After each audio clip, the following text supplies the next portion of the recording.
The Dodgers are ready to kick off a series against the Padres. This is the calm before the storm, perhaps the smiles before the tears, or given Max Muncy's injury, maybe the tears before the smiles, if the Dodgers can pull off a win. Whatever it is, we're talking pregame before the Dodgers-Padres here on All Dodgers.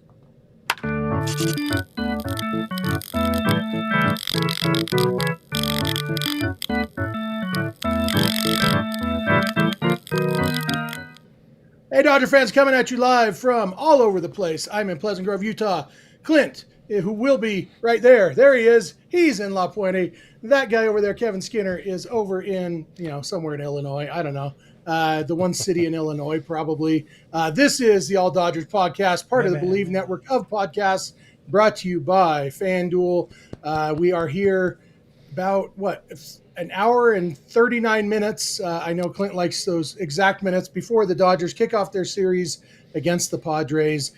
Going into this series, down in the standings, Dodgers in second place. Weird. Hopefully not for long, but we are going to talk all about that. But unfortunately, guys, we thought we were just going to have to, talk about this upcoming series. But now we know that the upcoming series will be a little bit more of an uphill battle because Max Muncy, who missed time earlier this season, and the Dodgers offense really struggled while he was gone. Then he came back, and the offense said, hey, we remembered how to hit. Well, Max Muncy will be missing some more time, at least 10 days, definitely more than 10 days, and another oblique strain, just like last year, although Dave Roberts says, as you can see on the screen if you're watching, he thinks it's more mild than last year, but both of them were described as a grade 1 strain. Obviously, there are degrees within grade 1 strains, but this is, I'd say, deflating news, Clint, to get right before the biggest series of the year starts. Yeah, I mean, understanding the way this team played without Max earlier this season and the struggles they had, putting points on the board. This is a massive blow. They're running out of time despite Kevin's optimism of 41 games remaining on the calendar. You are kind of running out of time. The calendar is against you right now, even though you're only chasing the Padres by one game in the standings. But when you have your top slugger in there, not in there, or at least one of your top run producers, it is a big blow. Now, one difference between now and when he was missing about a month and a half ago is you do have a resurgent Mookie Betts. You have Shohei Ohtani, who could always do damage. Freddie Freeman could do damage. So that does make you feel a little bit better. The lineup hasn't been the problem over the last week and a half. It's really been the bullpen. So I guess it's hope everybody else kind of picks up the slack while Max is gone, and that he's only gone for a short period of time. Yeah, so the bullpen was the problem when Max was 8 for 24 with 4 home runs and several walks. So I don't think the magnifying glass is going to be on the bullpen much more. I said it before, if Max is on the IL, you can kiss the division goodbye. I'm sticking with that. I don't see how they conjure up enough offense to really overtake the Padres, especially since they're playing them 6 out of the next 10 games. I think it would take a Linsanity style run from anyone outside the top 4. The key person there probably being Teoscar. So barring that, I think we're going to be heavily relying on the starting pitching to get them deep into games and hold the opposing team to a reasonable amount of runs. The fact is, Muncy definitely makes the lineup deeper, but he is just one guy. I think you can make a pretty good case. I saw somebody on Twitter, I think it was my buddy Dave, saying, we're never getting rid of Conforto now with Muncy being hurt. I think you can make a pretty strong case that it's now a better time than ever to get rid of Conforto, because without Muncy, you can afford a black hole in the lineup even less. And I see people in the chat talking about Buddy Kennedy. That's the other half of the news, I guess, that Buddy Kennedy is technically Max Muncy's replacement. The Dodgers claimed him off waivers from the Blue Jays today. Buddy Kennedy is a short-term replacement because as soon as anybody is ready to come back, the problem is the Dodgers right now, Esteury Ruiz is the only guy on the Dodgers 40-man roster in the minor leagues, the only position player. Everybody else is either on the injured list or on the major league roster. And And so Ruiz obviously can't play third base. So this is all right. Well, we know Max is going the IL. Who's on the waiver wire right now? Buddy Kennedy. He can play third base. Sure, down. let's get him.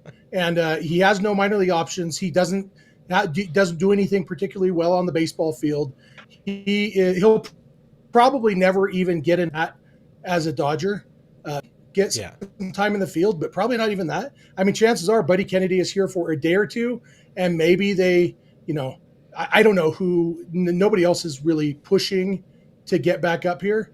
You can see on the screen, Buddy Kennedy is the fourth best player ever to play in the big leagues out of Millville High School. So congratulations to him. He's only like 70 WAR behind Mike Trout. So maybe he'll catch up in a Dodger uniform. Yeah, Buddy Kennedy going in the Hall of Fame in a Dodger hat. That's what I'm saying. Listen. I think we talked 2 days ago about that feeling of the 2021, 2022 team or whatever. Buddy Kennedy, Billy McKinney. They're all just the same sort of really, really bad plug and play type of characters in this game. I really hope this dude is a non-playable character, and we get an adult, or we get somebody else, or heaven forbid, maybe they give Ryan Ward a chance somewhere. And Jeff, you had noted that before the game, this is tinfoil hat. This is crazy. This is thinking way outside the bun. But Freddie Freeman was taking some grounders at third base before the game, which would technically open a space for somebody like maybe Dalton Rushing to play first base, and maybe there is a Ryan Ward on the bench. That feels drastic. It was definitely not a serious thing. I think Dalton Rushing is more likely to get a start at third base than Freddie Freeman. And Dalton Rushing is not going to get a start at third base. Freeman did move to third base when Fat Adams was on the Braves. They needed a place to play him. Yeah. And so Freddie Freeman moved to third base for half of the season. But he did fine. But that was also, 8 years ago. And, I was going to say, that's like 2016? With better angles. 35 injuries at the time. So, Freddie's not going to third base. But, I'm looking at the Oklahoma City team right now, because obviously C.J. Alexander is a guy who can play third base, who's in AAA. He's hitting pretty well in AAA. Nothing to write home about. By Oklahoma City standards, it's nothing super special. Luken Baker, who they DFA'd but he stayed on the team. He's a right-hander. Has he ever played any third base? He has not. Clue. He's only played first base and DH in his life, so he's not an option. They've got guys like, Michael Chavis. I think he's still on the team in Oklahoma City, and he's a guy who has played some third base in his life. There aren't any great options other than what's already on the team. They've got Alex Freeland, who can play third base. And so that's the thing, you can look at other positions, but it's got to be an infielder. And that's the hard part, because Ruiz is an outfielder. Like I said, he's the only guy on the 40-man roster who's in the minor leagues. And so you are looking at somebody coming up who's not currently on the roster. I guess Nick Senzel, is he still in Oklahoma City? He is still down there. Mike Salas pointing out Luken Baker has been playing first base down there. Brian Dubois Gilbert, which is just that's a firm name. I appreciate that. One guy who would really help this ball club right now is Thomas Edmond, Thomas Hinsun, or Hinsu Edmond, or even Haesung Kim, getting somebody back who could play second base, because I liked what we saw out of Alex Freeland playing third base in the small amount of sample size that he did. I think in terms of filling somebody at third base for a little while, whether it's Freeland or Miggy Rowe, I think they're going to be okay. The biggest thing is obviously just going to be that bat, and none of the names we have mentioned can fill the role or fill the void that Max Muncy leaves not being in the lineup. Yeah, somebody in the chat I just saw threw out the name of DJ LeMahieu, which will make you happy, Clint. I know you've been itching at DJ LeMahieu in a Dodger uniform ever since the Yankees dropped him. No, I just said it felt like a Dodger move. itching to get DJ LeMahieu in a Dodger uniform. The Yankees didn't believe DJ LeMahieu could play third base. I talked to Clint's about to rip that shirt off and show his DJ LeMahieu jersey underneath. This one actually says pinstripe territory on it. But yeah, I talked to my buddy who covers the Yankees day in, day out, Derek Lewandowski. I asked him right afterwards, it's like, is there anything left in the tank for LeMahieu? He's like, the hips are gone. There's no mobility. He can't really do anything. He could probably still hit a little bit, but they have enough players who can kind of maybe hit a little bit and can't play defense. Cough, cough. Teoscar Hernandez. Got a super chat from our buddy Francisco Diaz 999. Thank you, Francisco Diaz, saying when it rains, it pours. This definitely is not the update we wanted to hear, but this around the same time frame, all of them finding out Glasnow, Stone wouldn't return last year. Hopefully they can rally again. Hey, you turn that smile or that frown upside down or something like that, so it's upside down frown and not a smile. Yeah, I mean, you could try to find some positives. I'm pretty sure they've had discussions. Shohei Ohtani mentioned through our buddy interpreter Will Ireton that they've been having different variants of meetings and all of this team trying to find a way to find its spark. Maybe I don't trust Dave with the whole it's not as bad as it was last year, because they didn't know what the hell it was last year, because they ended up missing almost 3 months with more than 3 months. We still don't even know for sure what it was last year. I kind of assume it was scar tissue from the oblique strain that built up and kept him from getting loose, and that's what a chiropractor fix was, breaking up some scar tissue. Mm-hmm. But who knows? The fact is, maybe Shohei Ohtani can play third base. He's all healed. This dude's an athlete. You realize how much shit you would give people in Discord if they posted that? Yeah. Like you would be texting Kevin and I on the side. Did you see what this moron just said? That's the good thing about being on videos. You can see the smile as I say it. Guys, hey, everybody in the chat right now, slam Jeff Snyder for a terrible take. Bad take, a Snydog tonight. This is a great take from Dan Daughtry, because it's a $9.99 super chat from my friend Dan. Thank you, saying I feel like we need Teo to step up while Max rehabs. We said that. Another guy we need to continue to see step up is Mookie Betts, who has been phenomenal since he gave up on his season about a week and change ago. 8-game hitting streak. Right now he's hitting 400, OPS a little over 900, and we were looking at the FanDuel odds before the game, Jeff and I. Mookie, they see a big series for our guy MLB 50. Do you still have those pulled up? Yeah, I'm pulling it up right now. So interestingly, there's a lot of things on FanDuel that you can look at, and one of them is odds to homer in the series. And Mookie Betts is at plus 132 to homer in the series. So not quite favored to homer in the series. There's actually 4 guys, including one Dodger. Manny, Teoscar, Tatis, and Jackson Merrill are all negative numbers, meaning they are actually expected betting-wise to homer in the series. But Mookie at only plus 132 and Freddie at plus 110. That's pretty high odds for Mookie. But the one that really interested me was to hit 3+ home runs in the series. I like that. And it's worth noting that Shohei doesn't even show up on the likelihood to homer tonight, because I don't think they want to take money on that. But Shohei is at plus 1,100 to homer at least 3 times in this series. Mookie's at plus 8,000. Look, if Mookie gets hot, I could see Mookie homering twice off Wandy Peralta tonight, and then you only need one more in the next 2 games. Put $100 on that, you win $8,000. If Mookie has 3 homers this weekend, crazier things have happened. Last time I said crazier things have happened was earlier today when I talked about Freddie Freeman playing third base. So this is fair. Take it with a Mookie grain in of his salt. career is 1 for 8 with a single against Wandy Peralta. Yeah, but he's only going to be in there for one at bat max, right? Before the Dodgers knock him out. Yeah, exactly. Yeah. There. I assume he's an opener. Yeah, it should be an opener. Of course, while the Dodgers lose Max Muncy for this series, the Padres also lose one of their aces, arguably their chief ace, if that's what you want to call him, Michael King, who goes back to the IL after 2 start with renewed shoulder issues. So everybody's hurting a little bit. No, it's shoulder. It's his knee. Pretty sure it's shoulder. Whatever. The inflammation. It's everything. It's got all over body itis. Got a couple of comments from folks here. I like this one from Matthew Thomas, the forgotten kid, Cody Hosey. I don't know what he's actually doing at AAA. I know he had a nice rebound season last year, but he, much like Ryan Ward, a Dodger draftee that the Dodgers just plainly do not care about as a human being. Mike Correa, although saying Hesson Kim, please Cody, save us. Cody Hosey, it was more of his own doing. You know, like, I mean, he struggled really badly this year.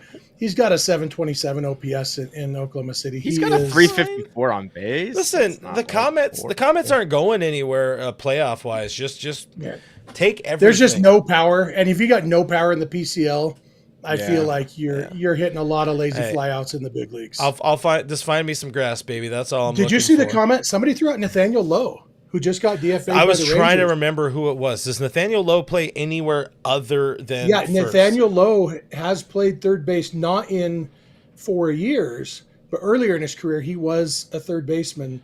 He was always primarily a first baseman / DH type, but he did play some with the Rays and early in his Rangers time at third base. God, he's having a bad year. Yeah, except that one series against the Dodgers. Yeah. The Nats. I don't know if I said the Rangers DFA'd him, but it was the Nats. But yeah, he had that big series against the Dodgers. And other than that, he's been pretty bad, but he's been good in his career. Yeah. You know, so. I mean, again, this is ideally just a placeholder. Even I would take a flyer on Nathaniel Lowe over Buddy Kennedy, whatever the hell that is. Give me that. Give me somebody it's who's RFK if he eats anything else besides meat. Hey, watch out. You might get timed out for being political or something like that.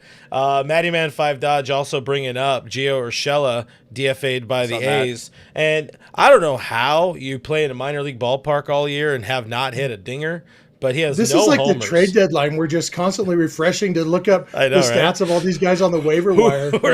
Hey, you guys want another name? Jacob Amaya, designated for assignment by the White Sox. Old friend.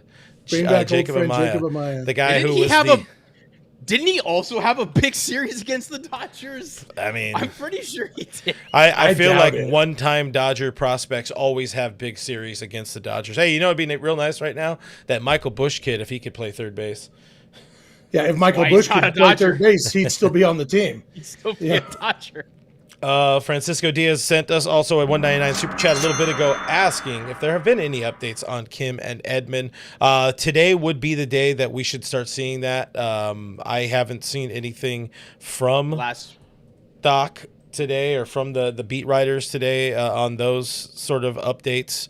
Last we heard, Edman was going to be a September call-up when rosters expand was like the expectation there. And then Hesson Kim should be doing a rehab start, I believe, in like the coming week or two. It's good that he's going to rehab. That's good for him. I said, yeah. For the record, Jacob Amaya has never played against the Dodgers. So no, he's never had a big series against the Dodgers. Okay, thank God.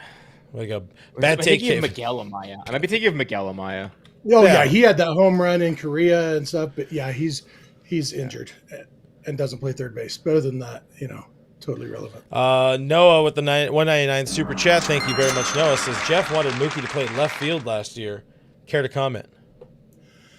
Yeah, I definitely never wanted Mookie to play left field last year. I did posit once they had talked about him going back to the outfield that maybe left field would be a better place for him, but that was only because Teoscar was terrible in left field last year and good in right field. And so that was the thinking there was if you're moving Mookie back to the outfield, go ahead and move Teo to the position where he's been good at.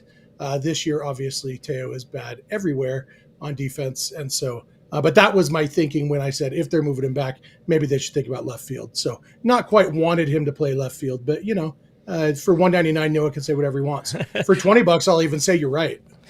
I had argued center field made sense for Mookie last year because they needed somebody in center field. But right now, they're not moving Mookie Betts off a shortstop. So it's just, that's not what I guess we were arguing or whatever. Not what Noah was arguing. He was just saying, you said this last year. He was just piling on the Jeffson idiot. Yeah. Hey, everybody, we're starting a new club. We meet on Saturday mornings here on the All Dodgers YouTube channel. Subscribe. Speaking of, Richie Flores. 999 super chat. Thank you very much, Richie. This current roster really allows itself to roll over and die because Muncy is out. Then they're gutless for allowing that to affect them. A roster with healthy hitters and pitchers is not hopeless. Healthy hitters and pitchers and all that, not necessarily great or good or exceptional in all of those departments. Yeah, I'm with Richie on this, although you go ahead, Kevin, and then I'll agree with Richie. I was actually going to probably disagree with you. I actually think this says more about Max Muncy than it does the rest of the roster, because he helps bridge the roster. Outside of Mookie Betts, everybody else is hitting pretty much as, Expected. per normal. It's just, you just didn't have this ticking time bomb sitting in like the 5 or 6 hole, just ready to, hit a nuke. But I mean, someone will have to step up in his absence. Like, there is no doubt. Mm-hmm. Jeff? Yeah. And what I was going to say is, while I don't necessarily agree with Richie's tone, he finds a negative way to say something positive. What Richie's saying is the Dodgers have plenty of good players left to keep winning. And that's true. That's the same thing we're saying, that, if Shohei and Mookie and Freddie keep hitting, if Will Smith can bounce out of his little mini slump, if Teo can figure out Teo moment. A lot of ifs. Yeah, we need Teo. It's a lot of we ifs. Actually, did you see the other super chat from Dan, by the way? Yes. Where he said, thank you, Dan. My super chat about Teo was before Kevin said it. You were just slow to get to it. So, sure. If those 5 guys all hit okay, you don't notice Muncy missing as much, and then obviously, the bullpen needs to pitch better. The starting pitchers need to get deeper in games than they did against the Angels. Bullpen has lost 5, or the last 5 losses have all been on the bullpen this month or whatever. I guess, the last 5 been on the bullpen. It's a problem. It's a really bad problem. I think Richie's overall point is there's no reason that this means that the Dodgers season is over. It's one guy, and the Dodgers have a lot of really good players. And when people were complaining about the Dodgers ruining baseball by building the best roster in the history of baseball, nobody was saying Max Muncy's name as part of that. No. The Dodgers still have the lineup that ruined baseball. If anything, people were still clamoring for go get Nolan Arenado. Nolan Arenado at that point. Yeah. Oh my God, I forgot that was a thing. At least Nolan is healthy. Don't take me back. And to one that. thing to add to button up Richie's comment or super chat.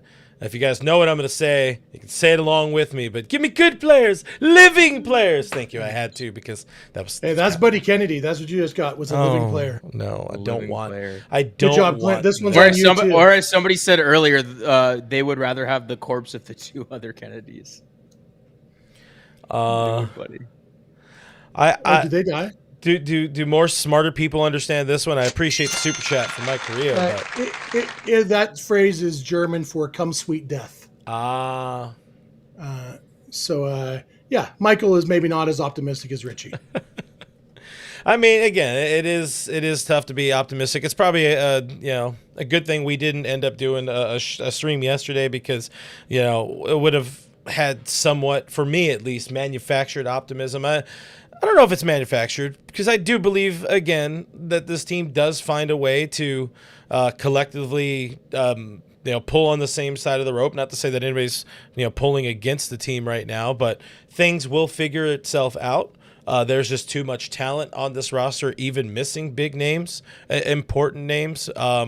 It's just been a really, really tough watch for the last month and change, 6 weeks, or right there about. It's been a painful watch when you remember all the highlights or headlines of the Dodgers ruining baseball and getting $400 million in payroll and all this kind of stuff. It's like, it is shocking how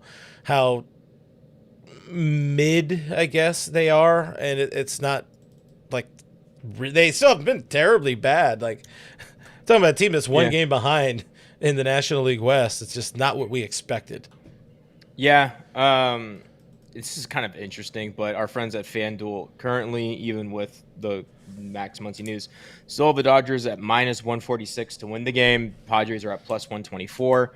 Interesting enough, though, +1.5 for the Padres is -160. So they're expecting the Padres to cover, and then the Dodgers Expecting at it to be a close -1.5. game that the Dodgers win. Dodgers at -1.5 is +132. So They expect them to win by 1 run, which if they do, that'd be surprising because that means the bullpen held the lead. Or, But it means that the offense total. got a 9-run lead and the bullpen only allowed 8 runs. Something like that. Whatever it takes. V-Track has the right feeling here. In my opinion, is like, what the F are the Dodgers bringing in a waivers guy for Muncy rather than one of their valued prospects from AAA or AA? The problem is the guys that are at AAA right now, they don't value them. The Dodgers organization does not value Ryan Ward or Ryan Ward can't play third base. Well, he can't play third base, but at least he could be potentially a better option on the bench than Buddy Kennedy. I would rather see that. And maybe he is coming. But yeah, I think one of the things about this Dodgers farm system right now is that the guys who aren't in the big leagues and are valued prospects are not at the highest levels. They're still a little ways away. Obviously the top guys like Zaire Hope and Josue DePaula are both still a few years away.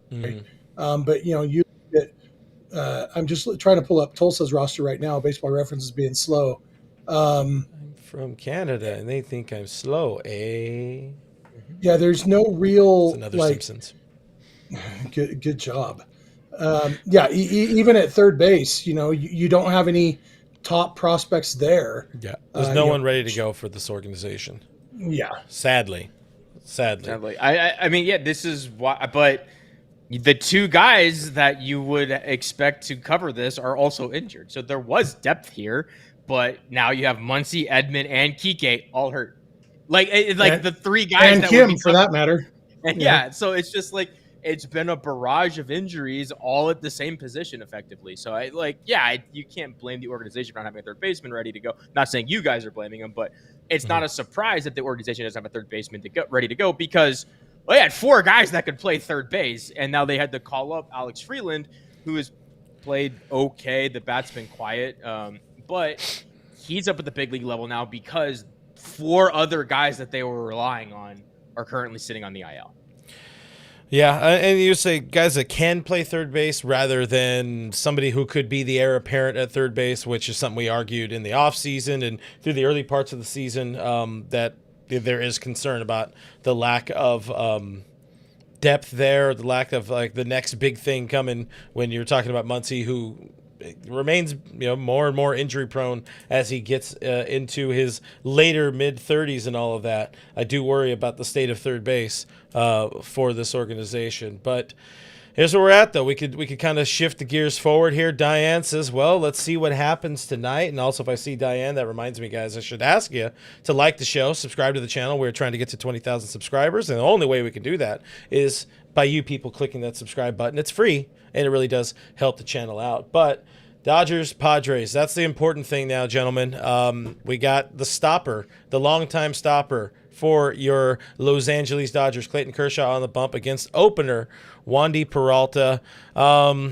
Listen, if there's been a time for a Clayton Kershaw gem, it is tonight. We need 6 or 7 shutty. It's not going to happen because I told Jeff beforehand. I asked him, hey, on FanDuel, do they have how many homers Kershaw's going to give up? Because I'm calling right now Fernando and Manny. No, the center field kid, Jackson Merrill. Yeah, that's who I have. Yeah, and I think Kershaw this year, as I pointed out, his his home run rate has been pretty good this year, almost back down as low as it was when he was peak Kershaw, much lower than it was when he was first learning how to pitch without a fastball. Kershaw has not allowed a ton of homers this year. Doesn't mean he won't, but FanDuel doesn't allow you to bet on that. One thing Kershaw hasn't done much this year is strike guys out, and FanDuel definitely reflects that. For his strikeouts tonight, to get at least 3 strikeouts, he's at minus 260. They definitely think he's getting at least 3. To get at least 4, he's at plus 116. That's almost even odds. So they're kind of drawing that line. They think, yeah, we're getting 3 or 4 because 5 or more strikeouts, he's at plus 250. So FanDuel definitely does not expect a lot of strikeouts from Clayton Kershaw tonight. It doesn't say how many home runs he'll allow. It does have, you could bet on any player in the game on either team to hit an inside the park home run, which don't happen very often at Dodger Stadium, which is why the odds are plus 15,000. So if you get a hold of Biff Simonak for this one, and there's an inside the park homer tonight, there's a chance to make some money. I mean, it feels like you should just bet $1 each day. Just why not? Yeah, Might as yeah, well because Do then this. at the end of the day, you've only thrown away $180. $1, Bob. I think for me at least, I'm pessimistic with Kershaw on the mound. The last time I needed him to go deep into a game, I was actually at the Padres game where he only went like 2 innings or 1 2/3 and then gave up a bunch of runs and hit the IL with every injury known to man. Like his whole body just shattered at that point. So I'm a little more pessimistic. And yeah, unfortunately, Tatis has been hitting better as of late. He was in a pretty rough slump, but has started putting bat to ball again, and not super confident in Kershaw's ability to pitch around that guy, because he's done damage to Kershaw. He has done damage. Sadly, he has done some damage. The good news, though, is that Nando is very confident that Kershaw's going to suck. Nando 390 in the chat. This is true. He says Kershaw that sucks one when it matters. The last time people talked about Kershaw sucking when it matters, I'll tell you when it was. It was when the Dodgers were facing the Giants, and the Giants were only a game or two out of first place. This was back in June, June 14th to be exact. My son's birthday, Flag Day. That's the only 2 things on June 14th. And everybody was sure that because Kershaw chokes under pressure, he sucks when it matters. Kershaw pitched 7 scoreless innings that night. I feel good. On the bright side, He can do it. Don't get me wrong. He definitely can. It's just I've kind of seen this. Like I've seen this one before. Leonardo DiCaprio. Hey, I've seen this one before. I've seen Kershaw needing to go deep into a game against the Padres, and I was at the game, and it didn't end well. So I'm just. Well, all right. So your sample size of 1 definitely carries some weight. Correct. Well, it's also a personal sample size of 1 that I had to sit next to a bunch of Padres fans as they just like cheered Kershaw getting absolutely blasted. So as long as you don't sit next to Padre fans tonight, because why would you ever do that anyway? Then we should be good. Yeah, you have to. If you're at Petco and the Dodgers are there, you're probably going to be around them, unfortunately.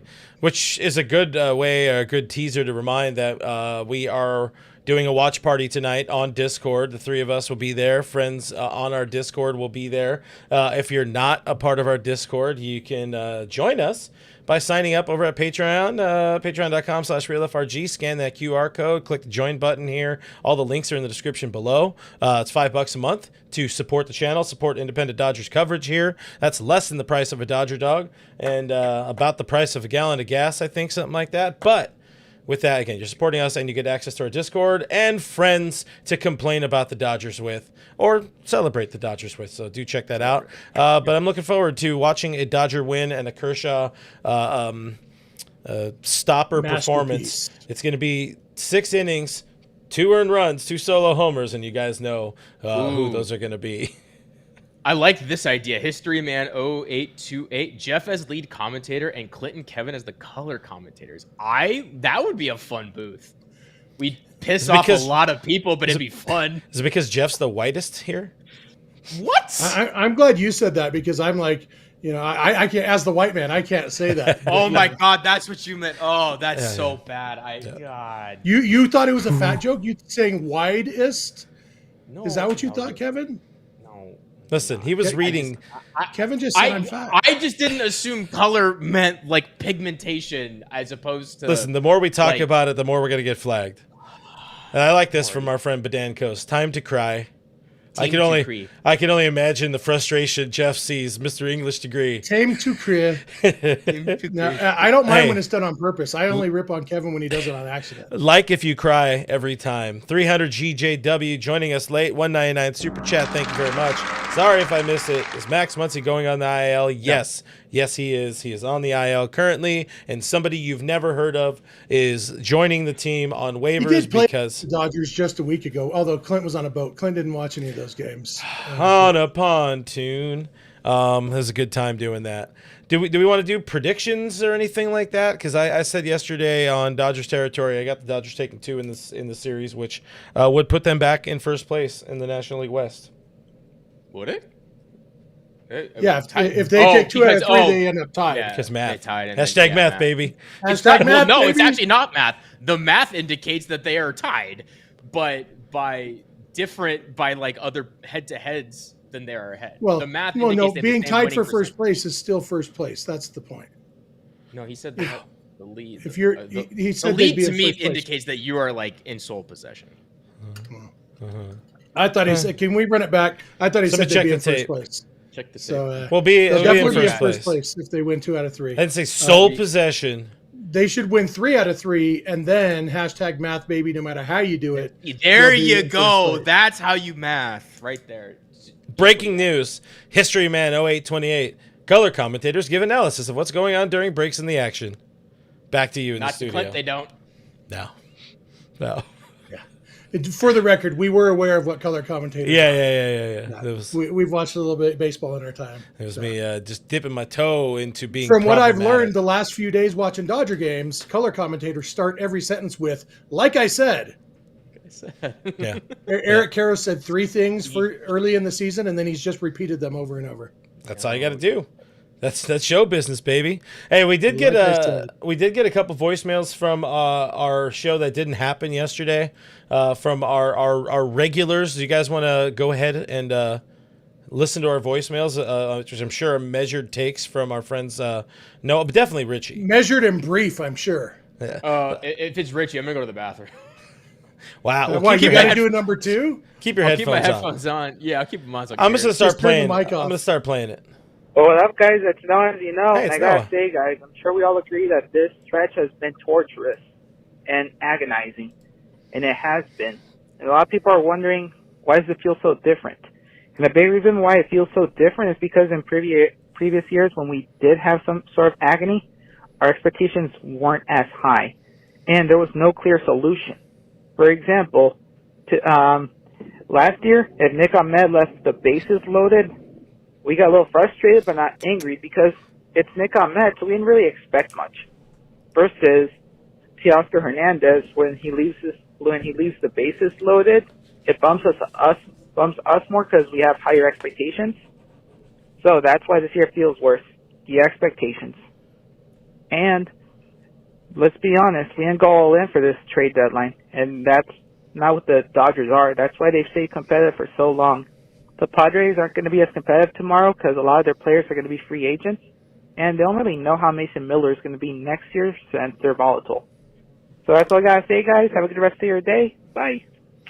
Appreciate Noah calling in. I just wanted to add one thing to it. That's World Series champion Nick Ahmed.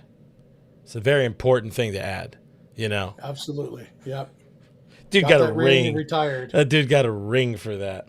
At least Kevin Kiermaier did something with his life. Hey, let's listen to our buddy Richie, who has a number of things to say about this team ahead of this Padres series. Hi, Clint. Happy Thursday to you. And Right. hello to the Jeff Snyder Marching and Chowder Society. Hey, what does Padre fan do after they win the World Series? They turn off their Xbox and they ask what's for dinner. But I digress. Man. You know, one of my favorite movies of all time was a movie called Patton, starring George C. Scott. And in the opening movie, he gives a motivation speech to his troops. And he simply says that nobody ever won a war for dying for their country. You won it by making the other guy die for his. And that's exactly what the Dodgers are doing. They're dying on the vine, failing to hit cutoff men, failing to put the ball in play with runners in scoring position, failing for the bullpen to slam the door shut and to get that much needed W. Failure to do every little aspect of the game. And it's sad to watch. It's painful to watch. And then the only excuse that we get at the end was Dave saying, I like to compete. I like the way the ball came out of his hand. I like the matchup. Or bullpen guys saying, well, we're going to be better. Yeah, well, no kidding. Now you're playing for the National League West. The season's up for grabs. And starting this weekend, you're going to have to dig deep. You're going to have to find it. There are no more excuses. It's just a bunch of stupidity on your part. Dean can't go out there and give up 5 earned runs after getting the lead twice. Hitting into a triple play, that's baseball. A bunt that dies on the chalk, that's just baseball. But everything else is just flat out stupidity and just a gross dereliction of duty. And for this weekend, hey, Tatis, you are going to get thrown up and in. I know you don't like it, but that's the reason why they do it, because you don't like it. You can't be comfortable out there because your ringworm steroid ass likes to extend your arms and everybody knows it. So let's get nasty this weekend. Let's be respectable, but at the end of the day, this is not a regular series anymore. This is for the National League West. This is for your supremacy into locking up a postseason spot to where maybe, just maybe, you're not going to have to play a wild card game. And for all of you guys that are waiting for all those other Dodger pitchers to come back, I got news for you. You're going to have better luck going to a Beatles reunion with all 4 original Beatles on stage, because it ain't happening. See ya. OPEC threw a game at OKC. Well, I mean, it wasn't great, but he threw a game. Kopech, yeah. And Tanner Scott threw a live bullpen session today. I would argue that not hitting with runners in scoring position is more, that's just baseball than anything else that Richie mentioned, because sometimes those games happen. This isn't, I mean, the Dodgers have led the league in scoring most of this season. And yeah, still do. And so they've definitely hit with runners in scoring position at times. And so, the fact is, even the best hitter, anytime he comes up, has, a 50, 60% chance of getting out. And sometimes those happen 4 times in the same game in big situations. So it's all just baseball.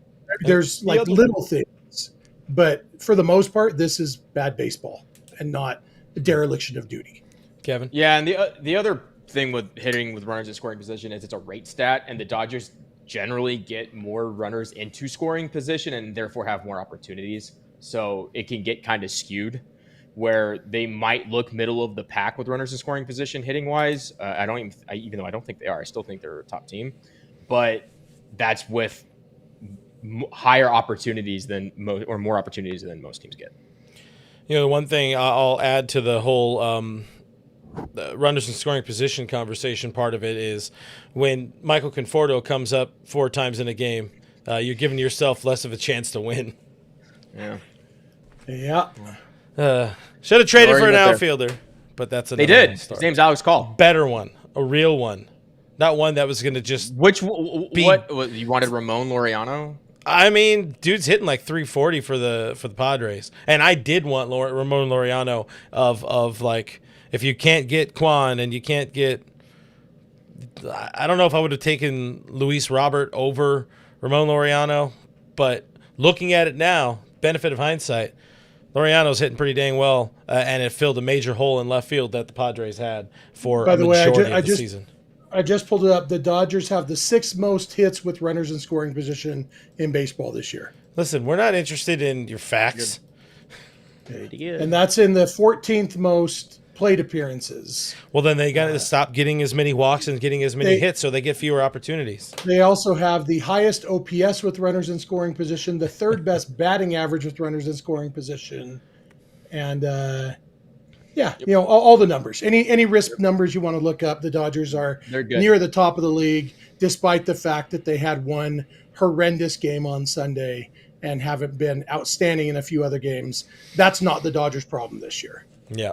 I don't have much more to add. I just need to see the Dodgers go out there and be better, play some good, meaningful baseball. Not to say they haven't been, but I really want to see clean baseball, something that Richie was alluding to, not necessarily with the bunts and some of the decisions, but get a ball, secure a baseball, throw it, collect outs, record outs, try not to hit into double plays and triple plays if possible, and come up with more runs than the other team. That's pretty much. I think it was Noah who mentioned in the Discord.